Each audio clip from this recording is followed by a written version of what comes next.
him back because people can be really fickle, and after the infatuation stage, you can you see that person for who they really are, and a lot of people you know were infatuated with someone once, but after a while they didn't want them in their lives anymore, and that made it nearly impossible to get rid of this person. And so I assured her this is what I wanted, that I knew that I was in love with him and not just merely infatuated. Um, and she said that she saw some negative powers or negativity surrounding me or my being, and that she would have to give me a cleansing bath before doing the spell to get rid of the bad energy. And then she would work her magic and cast a love spell to its full potential. Now, she arranged for me to come back in 2 days for my cleansing bath, and after the cleansing bath, she would set up the ceremony for the love spell. Now, I was really excited and full of hope, but the next day I was asked by my friend's aunt and uncle to come to the living room and talk. I knew they were completely against my involvement with anything related to voodoo, but I was really surprised to hear their added concern now involved the little Haitian woman who had apparently stopped by the house earlier and had my friend's aunt and uncle in a near panic. And she was really nervous after hearing some of the horror stories of people who had used the spell and changed their minds. And she wanted them to talk me out of my foolishness, as they kept saying. She had heard a few of the outcomes had been death due to jealousies and obsessions of the person the spell was used for. Um, so they wanted me to call Esperanta, and they tried to convince me to cancel everything. Now, honestly, I understood their concern, and I almost gave in, but I knew that I had thought this out for a long time, and I was willing to deal with any of the consequences.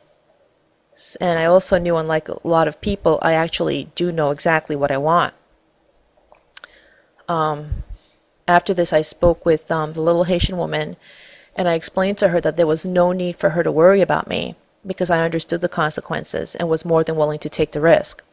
Now, initially, she refused to participate anymore on in this with me, but quite a bit of begging, she finally agreed. And besides that, there was no one else I could count on to translate, and her being there did give me a sense of security. Now, the day of the cleansing was pretty interesting because I was put into this large basin, naked, with 3 women scrubbing my body and immersed in some strange smelling water. Actually, the water didn't smell that strange, but it's strong. And then they began to chant over and over again while they bathed me and scrubbed at me. And Esperanta finally immersed my whole head in the water and held me down. Now, my instincts were to try to fight this, and I really did fight it, but she held me down with a lot of force, and being that she's probably in her 60s, is surprising force. And just when I thought I couldn't take it anymore, she pulls my head back up. And I have to admit, it was a really scary experience. Then they helped me out of the basin, gave me a towel, and told me to get dressed. After I got dressed, Esperanta declared that I was now free of any negative spirits and the love spell can begin. I was told to wait 4 days while she got all the supplies that she would need for my ceremony, since my ceremony would be a very private one. I don't recall having anything but a cup of coffee the day of the voodoo ceremony.